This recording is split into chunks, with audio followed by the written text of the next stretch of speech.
तुमचा स्वाद घरचामध्ये. आज मी तुमच्यासाठी आमच्या घरातली खास व्यक्ती घेऊन आलेली आहे.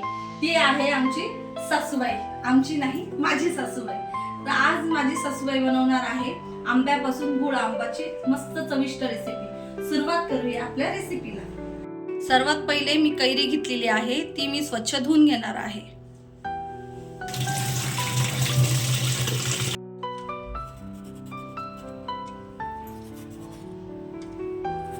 हे मी आंबे कैरी खिसून घेतलेली आहे.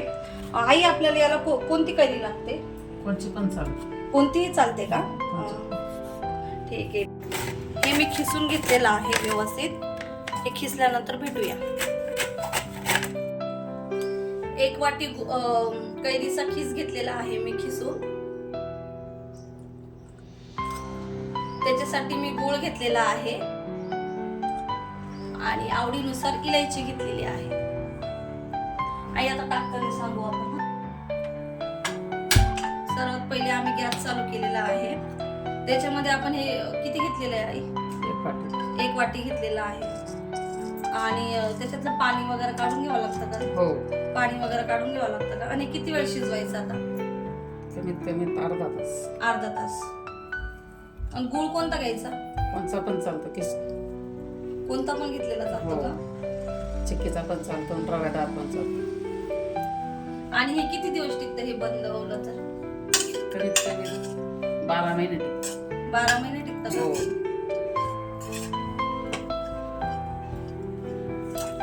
आई आता हे पाणी सुटलेलं आहे, मग आता याचं हे पाणी पूर्ण आटून जाईल. मग आटल्यानंतर मग आपला गुळ आंबा तयार का? ते पाणी आटलं का तेव्हा थोडं थोडं चिकटपणा येतो त्याला. नंतर मग आपला गुळ आंबा तयार होतो. हा का? लालसर कलरचा. आणि काय म्हणता, गुळ एवढाच घ्यावा लागतो का? आपल्या जर आंबट कैरी असेल तर मग थोडाफार जास्त असला तर चालतो. जर आंबट कैरी नसली वाटी तर वाटीच घ्यायची. 1 वाटी किस, 1 वाटी गुळ. आता हे जवळपैकी झालेलं आहे ना सर्व. हो. आता इलायची टाकायची ना? हो. इलायची किती घेतली आहे आपण याच्यासाठी? नॉर्मल घ्यायची आपल्या आवडीनुसार ना? जास्त नाही. आणि अजून याला किती वेळ लागेल आता? 2-1 मिनिटं. फक्त 2 मिनिटं? हो.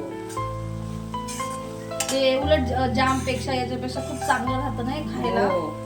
पोळीमध्ये जर तिला खायला पोरांना तरी ते खूप छान लागतं. त्याच्यावर झाकण नाही ठेवायचं नाही. नाही.